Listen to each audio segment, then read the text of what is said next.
జయ శ్రీనివాస జయ వెంకటేశ వృషశైలనాథ శ్రీ పద్మనాభ వైకుంఠనాథ జయ విష్ణుతేజ రాజాధిరాజ కవ జయ జయ జయ దేవాదిదేవ జయ వాసుదేవ శ్రీరామచంద్ర జయ కల్కి రూప శౌరీశ మోద నాథ జయ జయ జయ జయ జయ జయ.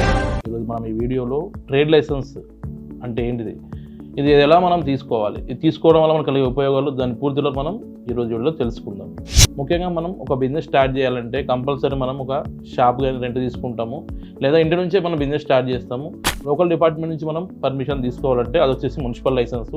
సో ఈ municipal licence అన్న, ట్రేడ్ లైసెన్స్ అన్న, ఈ గ్రామ పంచాయతీ లైసెన్స్ అన్న, ఈ మూడు ఒకటే. ఒకవేళ మనం జిహెచ్ఎంసీ పరిధిలో కిందికి వస్తే జిహెచ్ఎంసీ ట్రేడ్ లైసెన్స్ తీసుకోవాల్సి వస్తుంది. ఒకవేళ జిహెచ్ఎంసీ కాకుండా తెలంగాణ మున్సిపల్ కార్పొరేషన్ అంటే సిడిఎంఎస్ సైట్ సపరేట్ ఉంటుంది, జిహెచ్ఎం సైట్ సపరేట్ ఉంటుంది. సో అవుటర్ జిహెచ్ఎంసీ అంటే జిహెచ్ఎంసీ తర్వాత వేరే డిస్ట్రిక్ట్లలో అక్కడ మున్సిపాలిటీ ఉంటుంది. సో అక్కడ మనం ట్రేడ్ లైసెన్స్ తీసుకోవాల్సి వస్తుంది. సో ఇంకోటి వచ్చేసి మనకి కొన్ని గ్రామాల్లో ఉండడం జరిగింది. సో అది గ్రామ పంచాయతీ కిందికి రావడం జరుగుతుంది. సో దానికి వచ్చేసి కూడా వెబ్సైట్ సపరేట్ ఉంటుంది.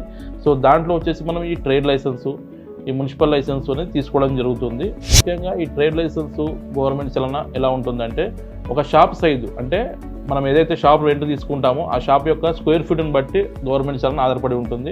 ఒక లెంత్ వచ్చేసి 10, విడ్త్ వచ్చేసి 10 ఉందనుకోండి, 10 × 10 100 స్క్వేర్ ఫీట్ అవుతుంది.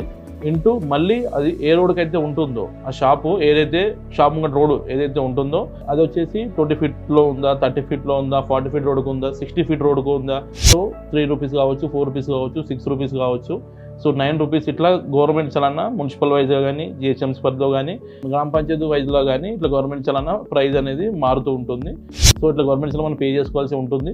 సో ఆఫ్టర్ ద గవర్నమెంట్ చలన పే చేసిన తర్వాత మనకి అక్నాలజ్మెంట్ రావడం జరుగుతుంది. తర్వాత మనకి అప్లికేషన్ అయిన తర్వాత అప్రూవల్ మనకి రావడం జరుగుతుంది.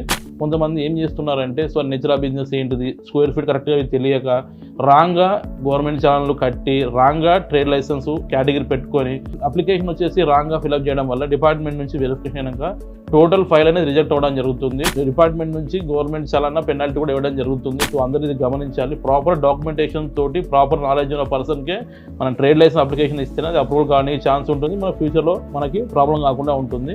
మేము all over Telangana and GHMC and గ్రామ పంచాయతీ సంబంధించిన ట్రేడ్ లైసెన్స్ మొత్తం ఆల్ ఓవర్ తెలంగాణ చేయడం జరుగుతుంది. మేము ఎక్స్ప్లెయిన్ చేసిన ఈ ట్రేడ్ లైసెన్స్ రిక్వైర్మెంట్ ఉంటే కింద కాల్ చేయండి. మా ద్వారా పూర్తి తెలుసుకోండి. Thank you.